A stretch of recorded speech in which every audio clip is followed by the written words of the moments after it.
Iran America চুক্তিতে ভয়ে মধ্যপ্রাচ্যের বিশ্বাসঘাতক মুসলিম দেশগুলো ইরান নাকি আমেরিকা গোপনে কার সাথে হাত মেলাবে। নতুন বাকযুদ্ধে জড়িয়েছে ইরান ও আমেরিকা, কার হাতে থাকবে হরমুজের নিয়ন্ত্রণ, ছাড় দেবে কি খামেনির দেশ। এবার শুক্রের লিভার কিডনিতে বাঁচবে মানুষ, চীনের চিকিৎসকদের বিরাট সাফল্য, বাঁচবে কি লাখ লাখ লিভার কিডনি রোগীর জীবন। ইরান আমেরিকা চুক্তিতে ভয়ে আছে খামেনির দেশ বিরোধী মধ্যপ্রাচ্যের মুসলিম দেশগুলো। তেহরান ওয়াশিংটনের চুক্তিকে নিজেদের নিরাপত্তার জন্য বড় হুমকি মনে করছে আমেরিকা এই আরব মিত্ররা। বিশেষ করে ইরানকে $300 বিলিয়ন তহবিল ও হরমুজ প্রণালীতে তেহরানের টোল আদায়ের চেষ্টা উপসাগরীয় দেশগুলোকে আতঙ্কিত করে তুলেছে। এই ভয় দূর করতে কুয়েত, আবুধাবি ও বাহরাইন সফরে গেছেন মার্কিন পররাষ্ট্রমন্ত্রী মার্কো রুবিও। আরবরা কি এবার মার্কিন আশ্বাসে ভরসা রাখবে নাকি পিঠ বাঁচাতে গোপনে ইরানের সাথেও হাত মেলাবে? হাফিজুল ইসলামের ডেস্ক রিপোর্টে বিস্তারিত। মধ্যপ্রাচ্যে আমেরিকার ঘনিষ্ঠ আরব বন্ধুদের ভয় দূর করতে জরুরি সফরে বের হয়েছেন মার্কিন পররাষ্ট্রমন্ত্রী মার্কো রুবিও। তিনি একে একে সফর করছেন কুয়েত, আবুধাবি এবং বাহরাইনে। গত 4 মাসের বিধ্বংসী ইরান ইসরায়েল যুদ্ধের পর উপসাগরীয় মিত্র রাষ্ট্রগুলোতে সফরকালে রুবিও তাদের আশ্বস্ত করছেন, দীর্ঘদিনের আরব বন্ধু দেশগুলোর নিরাপত্তা কোনোভাবে বিঘ্নিত হয় ওয়াশিংটন এমন কোনো পদক্ষেপ নেবে না। হরমুজ প্রণালী দিয়ে তেল ও গ্যাস পরিবহনে সুরক্ষা নিশ্চিত করার বিষয়ে জোর দিয়েছেন মার্কিন পররাষ্ট্রমন্ত্রী। কিন্তু যুক্তরাষ্ট্রের নিরাপত্তা প্রতিশ্রুতি কতটা ঠুনকো হতে পারে এর নজির দেখিয়েছে ইরান যুদ্ধ। সেক্ষেত্রে মার্কো রুবিওর নিশ্চয়তা কি আরবদের স্বস্তি দেবে? আমরা তাদের জানাতে চাই এবং আমরা আবারও জোর দিয়ে বলতে চাই যে এই আলোচনার প্রতিটি সিদ্ধান্তের বিষয়ে আমরা তাদের সাথে কথা বলবো, তাদের যুক্ত রাখবো। আমরা এমন কিছু করব না যা আমাদের মিত্রদের, বিশেষ করে এই অঞ্চলে আমাদের দীর্ঘদিনের বন্ধুদের নিরাপত্তাকে ঝুঁকির মুখে ফেলে। দীর্ঘ 47 বছর পর প্রথমবারের মতো তেহরান ওয়াশিংটনের মধ্যে সই হওয়া ঐতিহাসিক সমঝোতা চুক্তি ঘিরেই এখন তৈরি হয়েছে অনিশ্চয়তা। যুক্তরাষ্ট্রের আরব মিত্ররা, বিশেষ করে সংযুক্ত আরব আমিরাত, কুয়েত ও বাহরাইন এই চুক্তিকে দেখছে নিজেদের নিরাপত্তার জন্য বড় এক হুমকি হিসেবে। এসব উপসাগরীয় দেশগুলোর আশঙ্কা ইরানকে $300 বিলিয়ন তহবিল প্রদান এবং তেহরানের উপর থেকে নিষেধাজ্ঞা প্রত্যাহারের এই চুক্তি মধ্যপ্রাচ্যে ইরানের হাতকেই আরও শক্তিশালী করবে। সাম্প্রতিক যুদ্ধের পর বিশ্বের গুরুত্বপূর্ণ নৌপথ হরমুজ প্রণালীর নিয়ন্ত্রণ ও বাণিজ্যিক জাহাজের যাতায়াত নিয়ে তৈরি হয়েছে নতুন জটিলতা। হরমুজ প্রণালীর উপর নিজেদের একচ্ছত্র নিয়ন্ত্রণ কিছুতেই ছাড়বে না ইরান। তেহরান চায় এই প্রণালী দিয়ে চলাচলকারী জাহাজগুলোর উপর নিজস্ব শর্ত বা ফি আরোপ করে আঞ্চলিক আধিপত্য বজায় রাখতে। অন্যদিকে আমেরিকা চায় হরমুজ সবার জন্য শর্তহীনভাবে উন্মুক্ত রাখতে। মার্কিন পররাষ্ট্রমন্ত্রী মার্কো রুবিও স্পষ্ট জানিয়েছেন, এই আন্তর্জাতিক জলপথে কোনো ধরনের টোল বা বাড়তি ফি আদায় আমেরিকা মেনে নেবে না। আমি পৃথিবীর এমন কোন দেশের কথা জানি না যারা হরমুজ প্রণালী ব্যবহারের জন্য কোন রকম টোল বা ফি দেওয়ার বিষয়টিকে সমর্থন করে। এটা কোনোভাবেই হতে দেওয়া হবে না। প্রেসিডেন্ট ট্রাম্প এই বিষয়ে একদম পরিষ্কার জানিয়ে দিয়েছেন। আরব মিত্র দেশগুলোতে সফরের মাধ্যমে মার্কিন পররাষ্ট্রমন্ত্রী মার্কো রুবিও আরব নেতাদের বুঝাতে চাইছেন, ইরানের সঙ্গে চুক্তি হলেও উপসাগরীয় অঞ্চলের সামরিক ও কৌশলগত সুরক্ষায় যুক্তরাষ্ট্রের প্রতিশ্রুতি অপরিবর্তিত থাকবে। তবে মার্কিন আশ্বাসের উপর আরব রাষ্ট্রগুলো আগের মতো ভরসা করতে পারবে কিনা সেটা নিয়ে রয়েছে ঘোর সন্দেহ। অনেকের ধারণা, ওয়াশিংটনের উপর পুরোপুরি নির্ভর না করে গোপনে ইরানের সাথেও নিজস্ব সমঝোতা চালিয়ে যাবে উপসাগরীয় দেশগুলো। হাফিজুল ইসলাম, বাংলাভিশন। এদিকে ইরান নাকি অন্য কোনো দেশ, কার হাতে থাকবে বিশ্বের সবচেয়ে গুরুত্বপূর্ণ বাণিজ্যিক নৌপথ হরমুজ প্রণালী? হরমুজ থেকে কি ইরান টোল আদায় করবে নাকি কোনো টোল থাকবে না? তা নিয়ে ইরান ও আমেরিকার মধ্যে শুরু হয়েছে নতুন এক বাকযুদ্ধ। ইরান সাফ জানিয়ে দিয়েছে ইরানের হাতেই থাকবে হরমুজের নিয়ন্ত্রণ, কোনোভাবেই যুদ্ধের আগের অবস্থায় ফিরবে না হরমুজ, এমনকি দিতে হবে টোল। তবে যুক্তরাষ্ট্রের হুঁশিয়ারি, হরমুজে কোনো দেশের দখল মেনে নেওয়া হবে না, আদায় করা যাবে না কোনো টোলও। এমন অবস্থায় হরমুজের নিয়ন্ত্রণ নিয়ে নতুন করে আমেরিকা ও ইরানের মাঝে টানাপোড়েনের শঙ্কা করা হচ্ছে। শহীদ আরাফাতের ডেস্ক রিপোর্ট। হরমুজ প্রণালীতে ইরানের জলসীমা এড়িয়ে ওমান জলসীমা দিয়ে কোনো জাহাজ চলাচল করলে তা মধ্যপ্রাচ্যকে নতুন করে যুদ্ধের দিকে ঠেলে দেবে বলে হুঁশিয়ার করে দিয়েছে ইরান। ওমান জলসীমায় নতুন একটি পথ ব্যবহার করে লাইবিয়ান জাহাজ পার হওয়ার পর এই হুমকি দেয় ইরানের বিপ্লবী বাহিনী। এ ধরনের চেষ্টাকে সম্পূর্ণ অগ্রহণযোগ্য এবং বিপজ্জনক বলেও সতর্ক করে দিয়েছে আইআরজিসি। ভবিষ্যতে বিশ্বের গুরুত্বপূর্ণ এই বাণিজ্যিক জলপথটি থেকে টোল আদায় করা হবে বলেও সাফ জানায় আইআরজিসি। তবে হরমুজে টোল আদায়ের বিষয়ে হুঁশিয়ারি দিয়েছেন মার্কিন প্রেসিডেন্ট ডোনাল্ড ট্রাম্প। চূড়ান্ত চুক্তিতে নৌপথটিতে টোল আদায়ের কোনো সুযোগ নেই বলে জানান তিনি। বুধবার ওভাল অফিসে ন্যাটো মহাসচিব মার্ক রুটের সাথে এক বৈঠকে মার্কিন প্রেসিডেন্ট বলেন, হরমুজে টোল আদায় কোনোভাবেই গ্রহণযোগ্য নয়। এটি পুরো চুক্তির ভবিষ্যৎ অনিশ্চয়তায় ফেলে দেবে বলেও মন্তব্য করেন তিনি। হরমুজ প্রণালী টোল আদায়ের বিষয়টি গ্রহণ করা হবে না। সেখানে টোল আদায়ের সুযোগ দিলে এমন অন্য নৌপথগুলোতেও টোল আদায়ের সুযোগ দিতে হবে। এটি পুরোপুরি নৌপথের ভবিষ্যৎ বদলে দেবে, যা গ্রহণযোগ্য না। এছাড়া গেল 28 ফেব্রুয়ারি ইরানের মিনাফ শহরের একটি স্কুলে ইসরায়েল ও যুক্তরাষ্ট্রের হামলায় কমপক্ষে 168 শিক্ষার্থী নিহতের ঘটনার তদন্ত চলছে বলে জানান প্রেসিডেন্ট ট্রাম্প। হামলার জন্য যুক্তরাষ্ট্র দায়ী নয় বলে দাবি করেন তিনি। এদিকে মধ্যপ্রাচ্যের দেশগুলোর নিরাপত্তা ইস্যুতে কথা বলেন মার্কিন পররাষ্ট্রমন্ত্রী মার্কো রুবিও। বলেন, হিজবুল্লাহ, হুথি, হামাস সহ ইরান সমর্থিত অন্য কোনো গোষ্ঠী মধ্যপ্রাচ্যের কোনো দেশের সার্বভৌমত্বে যাতে হস্তক্ষেপ করতে না পারে, চুক্তির আগে সে বিষয়ে সমাধান করার ঘোষণা দেন মার্কো রুবিও। বৃহস্পতিবার মধ্যপ্রাচ্য সফরের অংশ হিসেবে বাহরাইনের রাজধানী মানামায় এক বৈঠক শেষে বলেন, ইরানের সাথে অবশ্যই একটি চুক্তি করতে চায় যুক্তরাষ্ট্র, তবে অবশ্যই সেটি বড় কোনো ত্যাগের বিনিময় না। হরমুজের টোল আদায়ের বিষয়ে উপসাগরীয় দেশগুলো থেকে ইরান কোনো সমর্থন পাবে না বলেও জানিয়েছেন তিনি। তবে মধ্যপ্রাচ্যে হিজবুল্লাহ, হামাস ও হুথিদের জন্য সমর্থন অব্যাহত রেখেছে ইরান। বৃহস্পতিবার ইরানের সেনা কমান্ডার ইসমাইল কানাই বলেছেন, চুক্তির আগে অবশ্যই ইসরায়েলের বাহিনীকে লেবানন ত্যাগ করতে হবে। সেটি জোরপূর্বক হোক বা পরাজয় স্বীকার করেই হোক, তাদের লেবানন ত্যাগ করতে হবে। এমনকি চূড়ান্ত চুক্তির আগে আন্তর্জাতিক পরমাণু শক্তি সংস্থার কোনো পর্যবেক্ষককে ইরানে প্রবেশের অনুমতি দেওয়া হবে না বলে সাফ জানিয়েছে তেহরান। লেবাননের যুদ্ধবিরতি ইরানের যুদ্ধবিরতির মতোই গুরুত্বপূর্ণ, এমন মত ইরানের পার্লামেন্টের স্পিকার মোহাম্মদ বাঘের গালিবাফের। বুধবার আজারবাইজানের রাজধানী বাকুতে একটি সম্মেলনে যোগ দিয়ে এই মত জানান তিনি। অভিযোগ করেন, লেবাননকে এখনও দর কষাকষির হাতিয়ার হিসেবে ব্যবহার করছে যুক্তরাষ্ট্র। এদিকে লেবানন পরিস্থিতি নিয়ে দেশটির সরকারের সাথে যুক্তরাষ্ট্র আলাদা আলোচনা চালিয়ে যাবে বলে জানিয়েছেন মার্কিন পররাষ্ট্রমন্ত্রী মার্কো রুবিও। বিস্তারিত মিনু ফজলে রাব্বির ডেস্ক রিপোর্টে। ইরানের ওপর যুক্তরাষ্ট্র ও ইসরায়েলের ব্যাপক বিমান হামলার মাধ্যমে যে যুদ্ধের সূচনা হয়েছিল, তার সমাপ্তি ঘটছে এমন এক চুক্তির মাধ্যমে যাকে ইরানের নেতারা নিজেদের বিজয় হিসেবে প্রতিষ্ঠা করার চেষ্টা করছেন। মধ্যপ্রাচ্যের যুদ্ধ বন্ধের চুক্তিটি আসলে যুক্তরাষ্ট্রের জন্য এক বড় পরাজয়, এমনটাই মনে করছেন ইরানের পার্লামেন্টের স্পিকার মোহাম্মদ বাঘের গালিবাফ। 24 জুন আজারবাইজানের রাজধানী বাকুতে একটি সংবাদ সম্মেলনে অংশ নিয়ে এসব কথা বলেন তিনি। পাকিস্তানের মধ্যস্থতায় চূড়ান্ত হওয়া চুক্তির বিষয়বস্তুর দিকে ইঙ্গিত করে গালিবাফ বলেন, ইসলামাবাদ সমঝোতা কোনো চাপ বা জবরদস্তির ফল ছিল না, বরং এটি সাহসী ইরানি জাতির প্রতিরোধ ও কর্তৃত্বের ফল। ইরানিয়ান ব্রডকাস্টিং কর্পোরেশনের নিউজ নেটওয়ার্কে সরাসরি সম্প্রচারিত এই ভাষণে তিনি বলেন, আমাদের জন্য লেবাননের যুদ্ধবিরতি ইরানের যুদ্ধবিরতির মতোই গুরুত্বপূর্ণ। লেবাননের যুদ্ধের অবসান ইরানের যুদ্ধের অবসানের মতোই জরুরি। ইরানি নীতি নির্ধারকদের কৌশলগত অবস্থান হল মধ্যপ্রাচ্যের অবিভাজ্য নিরাপত্তা। লেবাননে যদি যুদ্ধ চলতে থাকে, তবে যে কোনো মুহূর্তে সেই যুদ্ধের আগুন আবার সরাসরি ইরানে এসে লাগতে পারে। তাই লেবাননে যুদ্ধ বন্ধে তৎপর ইরানি নেতারা। কিন্তু লেবাননকে এখনো দর কষাকষির হাতিয়ার হিসেবে ব্যবহার করছে যুক্তরাষ্ট্র। আবুধাবিতে সাংবাদিকদের এক প্রশ্নের জবাবে মার্কিন পররাষ্ট্রমন্ত্রী মার্কো রুবিও বলেন, লেবানন পরিস্থিতি নিয়ে দেশটির সরকারের সাথে আলাদা আলোচনা চালিয়ে যাবে যুক্তরাষ্ট্র। লেবানন একটি স্বাধীন ও সার্বভৌম রাষ্ট্র, তাদের নিজস্ব সরকার রয়েছে। আমরা সরাসরি লেবানন সরকারের সাথেই আলোচনা করব। গত শুক্রবারেও লেবাননের প্রেসিডেন্টের সাথে আমার কথা হয়েছে। তাদের প্রতিনিধিরা এখন সরাসরি মাঠ পর্যায়ে কাজ করছেন।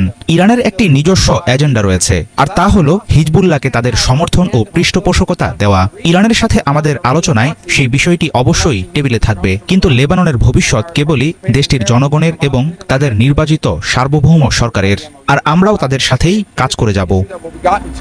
যুক্তরাষ্ট্রের নীতি নির্ধারকদের একাংশ মনে করেন, ইসরায়েলি হামলার কারণে হিজবুল্লাহর কমান্ড স্ট্রাকচার এবং অস্ত্র ভান্ডার ব্যাপক ক্ষতিগ্রস্ত হয়েছে। যুক্তরাষ্ট্র এই সুযোগটিকে পুরোপুরি কাজে লাগাতে চায়। এখনই যুদ্ধ বন্ধ করে দিলে হিজবুল্লাহ আবার সংগঠিত হওয়ার এবং তাদের ক্ষেপণাস্ত্রের মজুদ পুনর্গঠন করার সময় পেয়ে যাবে। তাই ওয়াশিংটন ইসরায়েলকে হিজবুল্লাহর সামরিক সক্ষমতা যতটা সম্ভব গুড়িয়ে দেওয়ার জন্য পরোক্ষ সময় ও সবুজ সংকেত দিচ্ছে। যুক্তরাষ্ট্র চায় না লেবাননে হিজবুল্লাহ কোনো সমান্তরাল সামরিক বাহিনী হিসেবে টিকে থাকুক। ফলে মার্কিন প্রেসিডেন্ট ডোনাল্ড ট্রাম্প তেহরানের সাথে বড় যুদ্ধ এড়াতে সমঝোতা স্বাক্ষর করলেও লেবানন ফ্রন্টকে তিনি কিছুটা ভিন্ন চোখে দেখছেন বলেই মনে করছেন বিশ্লেষকেরা। মাত্র কয়েক ঘন্টার ব্যবধানে শক্তিশালী ভূমিকম্পে কেঁপে উঠল দক্ষিণ আমেরিকার দেশ ভেনেজুয়েলা ও পূর্ব এশিয়ার দেশ জাপান। ভেনেজুয়েলায় প্রথমে 7.2 মাত্রার ভূমিকম্প অনুভূত হওয়ার 39 সেকেন্ডের মাথায় 7.5 মাত্রার আরেকটি ভূমিকম্প আঘাত হানে। এখন পর্যন্ত দেশটিতে 164 জনের মৃতদেহ উদ্ধার করা হয়েছে। 1000 ছাড়িয়েছে আহতের সংখ্যা। হতাহতের সংখ্যা আরো বাড়তে পারে বলে আশঙ্কা করা হচ্ছে। এদিকে জাপানের উত্তরাঞ্চলেও আঘাত হেনেছে শক্তিশালী 7.2 মাত্রার ভূমিকম্প। সঞ্জিতা ইসলাম তন্নির ডেস্ক রিপোর্ট।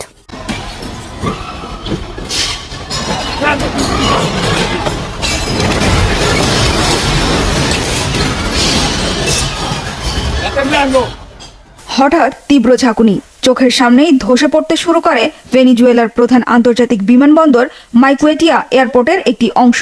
মুহূর্তেই ধ্বংসস্তূপে পরিণত হয় দেশটির ব্যস্ততম বিমানবন্দরের ওই অংশ। দৃশ্যটি পুরোটাই রেকর্ড হয়েছে ভূমিকম্পের সময় বিমানবন্দরে থাকা যাত্রী উইলমার আজওয়াজের ক্যামেরায়। সবকিছু কাঁপছে। মাইকুয়েটিয়া বিমানবন্দরের ভেতরের অবস্থাটা দেখুন। এখানকার অবস্থা আরো করুন। এই অংশটি পুরোপুরি ধ্বংস হয়ে গেছে। ছাদের দিকে তাকান, সবকিছুই ভেঙে গেছে। রাজধানী কারাকাসের একটি বাড়ির সামনের সিসিটিভি ফুটেজও ধরা পড়েছে দেশটিতে সম্প্রতি আঘাত হানা 7.2 ও 7.5 মাত্রার ভূমিকম্পের তীব্রতা। হঠাৎই বাড়ির সামনে দাঁড়িয়ে থাকা গাড়ি দুটি তীব্র ঝাঁকুনিতে দুলতে শুরু করে। পরিস্থিতির আকস্মিকতা বুঝে উঠতে না পেরে স্থানীয় বাসিন্দাদের এদিক সেদিক ছোটাছুটি করতে দেখা যায়। 1 মিনিটেরও কম সময়ে কারাকাস সহ আশেপাশের শহরগুলো পরিণত হয় ধ্বংসস্তূপে। মার্কিন ভূতাত্ত্বিক জরিপ সংস্থা USGS এর তথ্য অনুযায়ী বুধবার স্থানীয় সময় সন্ধ্যা 6টায় কারাকাস থেকে প্রায় 284 কিলোমিটার পশ্চিমে সান ফেলিপের কাছে 7.2 মাত্রার একটি ভূমিকম্প আঘাত হানে। এর মাত্র 39 সেকেন্ড পর কারাকাস থেকে প্রায় 293 কিলোমিটার পশ্চিমে ইউমারের কাছে আঘাত হানে 7.5 মাত্রার দ্বিতীয় ভূমিকম্পটি। কারাকাসের কাছে উৎপত্তি হলেও ভূমিকম্প দুটির তীব্রতায় কেঁপে ওঠে প্রতিবেশী কলম্বিয়া ও ব্রাজিল সহ বেশ কয়েকটি দেশও। ভূমিকম্প থেমে যাওয়ার পরও ভেনেজুয়েলা জুড়ে 20টি আফটার শক হয়েছে বলে জানিয়েছেন দেশটির ভারপ্রাপ্ত প্রেসিডেন্ট ডেলসি রদ্রিগেজ। ভূমিকম্পের পর সুনামির আশঙ্কায় দেশটিতে জরুরি অবস্থা ঘোষণা করেছে সরকার। আফটার শক আর সুনামির আশঙ্কার মধ্যেই ধসে পড়া ভবনের নিচে আটকা পড়াদের উদ্ধারে অভিযান চালাচ্ছে উদ্ধারকারীরা। ভূমিকম্পের সময় কোনো রকমে ভবনের বাইরে বেরিয়ে আসতে পারা বাসিন্দারা জানান ধ্বংসস্তূপের নিচে আটকা পড়ে আছে অনেকে। আমরা কোনো মতে দরজা খুলে বাইরে বের হয়ে আসতে পেরেছি। ধ্বংসস্তূপের ওপর দিয়ে হামাগুড়ি দিয়ে নিচে নেমেছি। ভবন সুপারিনটেন্ডেন্ট তার বাচ্চাকে নিয়ে অন্য প্রতিবেশীদের সাথে নিচে নেমে আসছিলেন। তখনই বিল্ডিংটি পুরোপুরি ধসে পড়ে। এর আগে আমি শুধু একটা পরিবারকেই দেখেছিলাম বেরিয়ে আসতে পেরেছে। ভয়াবহ এই প্রাকৃতিক দুর্যোগের পর ভেনেজুয়েলার দিকে সাহায্যের হাত বাড়িয়ে দিয়েছে প্রতিবেশী দেশগুলো। ভেনেজুয়েলাকে সাহায্য করতে সরকারি সব সংস্থাকে দ্রুত পদক্ষেপ নেওয়ার নির্দেশ দিয়েছেন বলে জানিয়েছেন মার্কিন প্রেসিডেন্ট ডোনাল্ড ট্রাম্পও। ভেনেজুয়েলার ভূমিকম্পের রেশ কাটার আগেই 7.2 মাত্রার ভূমিকম্পে কেঁপে ওঠে মধ্য এশিয়ার দেশ জাপানের উত্তরাঞ্চল। তবে দেশটিতে তেমন ক্ষয়ক্ষতি বা হতাহতের খবর পাওয়া যায়নি। পারমাণবিক স্থাপনাগুলো অক্ষত আছে বলে জানিয়েছে কর্তৃপক্ষ। সুনামির আশঙ্কা না থাকলেও দুর্যোগ পূর্ববর্তী সব ধরনের প্রস্তুতি নিয়ে রেখেছে জাপান সরকার। সুইজারল্যান্ডের জেনেভায় আমেরিকা ইরান শান্তি আলোচনা চলার সময়ে পাকিস্তানের সেনাপ্রধান ফিল্ড মার্শাল আসিম মুনিরকে হত্যার গোপন পরিকল্পনা করছিল ইসরায়েলি গোয়েন্দা সংস্থা মোসাদ। এমন বিস্ফোরক দাবি করেছেন ব্রাজিলের সাংবাদিক পেপে এসকোবার। তার দাবি, পাকিস্তানের সামরিক গোয়েন্দা সংস্থা মোসাদের এই চক্রান্ত ফাঁস করে দেয়। কি বলছে পাকিস্তানের নিরাপত্তা কর্মকর্তারা? হিজল জুবাইরের ডেস্ক রিপোর্ট। মধ্যপ্রাচ্যে চলমান উত্তেজনার মধ্যে নতুন এক চাঞ্চল্যকর দাবি ঘিরে আলোচনার ঝড় উঠেছে। ব্রাজিলের অনুসন্ধানী সাংবাদিক ও ভূরাজনৈতিক বিশ্লেষক পেপে এসকোবার দাবি করেছেন, যুক্তরাষ্ট্র ও ইরানের মধ্যে শান্তি আলোচনা চলাকালে সুইজারল্যান্ডের জেনেভায় পাকিস্তানের সেনাপ্রধান ফিল্ড মার্শাল আসিম মুনির, প্রধানমন্ত্রী শাহবাজ শরীফ সহ পুরো পাকিস্তানি প্রতিনিধি দলকে হত্যার পরিকল্পনা করেছিল ইসরায়েলি গোয়েন্দা সংস্থা মোসাদ। তবে পাকিস্তানের সাংবাদিক ও নিরাপত্তা বিশ্লেষকেরা এ দাবিকে সম্পূর্ণ ভিত্তিহীন বলে উড়িয়ে দিয়েছেন।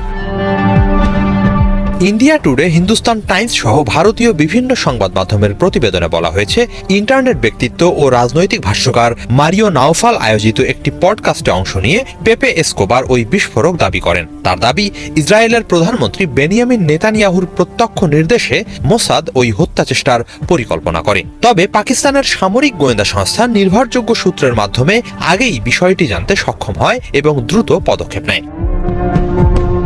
এসকোবারের দাবি, ওই হত্যা পরিকল্পনার কথা জানার পর পাকিস্তান ওমানের মাধ্যমে ইসরায়েলের কাছে চূড়ান্ত বার্তা পাঠায়। সেই বার্তায় নাকি বলা হয়েছিল, পাকিস্তানি প্রতিনিধি দলের ওপর কোনো ধরনের হামলা হলে তার কঠোর পরিণতি ভোগ করতে হবে এবং ইসরায়েলকে পৃথিবীর মানচিত্র থেকে মুছে ফেলা হবে, অর্থাৎ সরাসরি পরমাণু হামলা চালানো হবে ইসরায়েলের ওপর। তবে এই বক্তব্যের পক্ষে কোনো নথিপত্র বা স্বাধীনভাবে যাচাইযোগ্য তথ্য উপস্থাপন করেননি এসকোবার।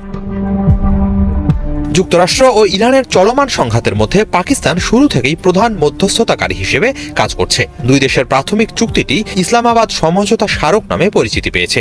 এই সমঝোতা স্মারকের ওপর পরবর্তী উচ্চ পর্যায়ের আলোচনার জন্য জেনেভায় মার্কিন ভাইস প্রেসিডেন্ট জেডি ভ্যান্স সহ শীর্ষ কর্মকর্তারা উপস্থিত ছিলেন, যেখানে পাকিস্তানের প্রধানমন্ত্রী শাহবাজ শরীফের নেতৃত্বে সেনা প্রধান আসিম মুনিরও প্রতিনিধি দলের অংশ ছিলেন। ইসরায়েল এই চুক্তির তীব্র সমালোচনা করে আসছে, কারণ তাদের এই আলোচনার বাইরে রাখা হয়েছে। এছাড়া লেবাননে ইসরায়েলের চলমান সামরিক আগ্রাসনও এই শান্তি চুক্তি ভেস্তে দেওয়ার হুমকি তৈরি করেছে। পাকিস্তান ও ইসরায়েলের মধ্যে কোনো কূটনৈতিক সম্পর্ক নেই এবং ইসলামাবাদ ইসরায়েলকে রাষ্ট্র হিসেবেও স্বীকৃতি দেয় না। কিছুদিন আগেই পাকিস্তানের প্রতিরক্ষা মন্ত্রী খাজা আসিফ ইসরায়েলকে মানবতার অভিশাপ ও গণহত্যাকারী বলে তীব্র আক্রমণ করেন। ইসরায়েল তার জবাবে পাকিস্তানের মধ্যস্থতাকারী ভূমিকা নিয়ে প্রশ্ন তোলে। অন্যদিকে পাকিস্তানের সংবাদ মাধ্যম ও সাংবাদিকেরা পেপে এসকোবারের দাবির তীব্র সমালোচনা করছেন। পাকিস্তানের সংবাদ মাধ্যম দ্য কারেন্ট এর প্রতিবেদনে বলা হয়, প্রবীণ সাংবাদিক সৈয়দ তালাত হুসাইন সামাজিক যোগাযোগ মাধ্যম এক্সে লিখেছেন, এ দাবির মধ্যে বিন্দুমাত্র সততা নেই। এছাড়া পাকিস্তানের একটি শীর্ষ নিরাপত্তা সূত্র পুরো বিষয়টিকে বিকৃত ও মনগড়া অপপ্রচার বলে অভিহিত করেছে। এখন পর্যন্ত পাকিস্তান কিংবা ইসরায়েল কোনো দেশের সরকারই এ বিষয়ে আনুষ্ঠানিকভাবে কোনো মন্তব্য করেনি। ফলে মোসাদের কথিত এই হত্যা চক্রান্তের দাবি সত্য নাকি নিছক জল্পনা তা এখনো স্পষ্ট নয়। মানুষ নয়, এবার শুকুরের কিডনি ও লিভারে বাঁচবে মানুষের জীবন। চিকিৎসা বিজ্ঞানের ইতিহাসে এই প্রথম মানুষের শরীরে জিন পরিবর্তন করে শুকুরের লিভার ও দুটি কিডনি সফলভাবে প্রতিস্থাপন করেছেন চীনের গবেষকরা। একে চিকিৎসা বিজ্ঞানের ইতিহাসে এক অকল্পনীয় সম্ভাবনা হিসেবে দেখছেন তারা। এই প্রযুক্তি পুরোপুরি সফল হলে বিশ্বজুড়ে লিভার ও কিডনি বিকল হওয়া লাখ লাখ রোগী নতুন জীবন পাবেন। সেই সাথে কিডনি ও লিভারের তীব্র অভাবে মৃত্যু থেকেও রেহাই পাবে লাখো রোগী। নাইম আহমেদের ডেস্ক রিপোর্ট। মানুষের দেহের অঙ্গ প্রত্যঙ্গের সাথে ইঁদুরের ব্যাপক মিল থাকলেও নতুন করে আলোচনায় অন্য এক প্রাণীর নাম। এবার মানুষের অকেজো কিডনি ও লিভার প্রতিস্থাপনে শূকরের অঙ্গ ব্যবহারের পরীক্ষা আসার আলো দেখাচ্ছে। জটিল এই কাজটি করে দেখিয়েছেন চীনের একদল গবেষক। দক্ষিণ চীনের গুয়াংশি মেডিকেল ইউনিভার্সিটির সেকেন্ড অ্যাফিলিয়েটেড হাসপাতালের মেডিসিন ইউনিটের বিজ্ঞানীরা বিশ্বে প্রথমবারের মতো জিন পরিবর্তন করা শূকরের লিভার ও দুটি কিডনি মানবদেহে প্রতিস্থাপন করেছেন। প্রশ্ন হচ্ছে, এই প্রক্রিয়া আদৌ কি মানবদেহে কাজ করবে? গবেষকদের তথ্য অনুযায়ী সফল হয়েছে অস্ত্রোপচার। এখন শুধু অপেক্ষার পালা। কিডনি ও লিভার প্রতিস্থাপনের 19 ঘন্টা পরই লিভার কাজ শুরু করেছে। চলছে পিত্তরস নিঃসরণ। প্রাথমিকভাবে সফলভাবে কাজ করছে প্রতিস্থাপন করা কিডনি দুটিও। সবচেয়ে গুরুত্বপূর্ণ বিষয় হচ্ছে, এতে কোনো প্রত্যাখ্যান প্রতিক্রিয়া দেখা দেয়নি। বিজ্ঞানের ভাষায় যাকে বলে হাইপার একিউট। লিভার এবং কিডনি মৌলিক কাজগুলো করছে। সম্পূর্ণ লিভার প্রতিস্থাপনের পর 5 দিন পর্যন্ত টিকে থাকা একটি বিশাল সাফল্য। যদিও এটি 2 সপ্তাহ বা এমনকি 1 মাসও টেকে, তাহলে চরম ঝুঁকিতে থাকা লিভার রোগাক্রান্তদের জন্য অকল্পনীয় সাফল্য বয়ে আনবে। এই আবিষ্কার চিকিৎসা বিজ্ঞানে বিরাট আশা বয়ে আনবে। চলতি বছরের মে মাসের শেষে পরীক্ষামূলকভাবে এই অঙ্গ প্রতিস্থাপন করা হয় 53 বছর বয়সী ব্রেন ডেড একজনের শরীরে। প্রতিস্থাপনের কিডনি ও লিভার নেওয়া হয়েছে 6 বার জিন পরিবর্তন করা বামা প্রজাতির ছোট শূকর থেকে। গবেষকরা জানিয়েছেন, অঙ্গের গঠন ও কার্যক্ষমতার দিক থেকে এই প্রজাতির শূকরের সাথে মানুষের অনেক মিল রয়েছে। পরীক্ষাটি সফলতার মুখ দেখলে চিকিৎসা বিজ্ঞানে যুগান্তকারী পরিবর্তন নিয়ে আসবে, যা নতুন করে বাঁচার স্বপ্ন দেখাবে কিডনি আর লিভার জটিলতায় আক্রান্ত গুরুতর রোগীদের। এই ছিল আজকের মতো, সাথে থাকায় ধন্যবাদ।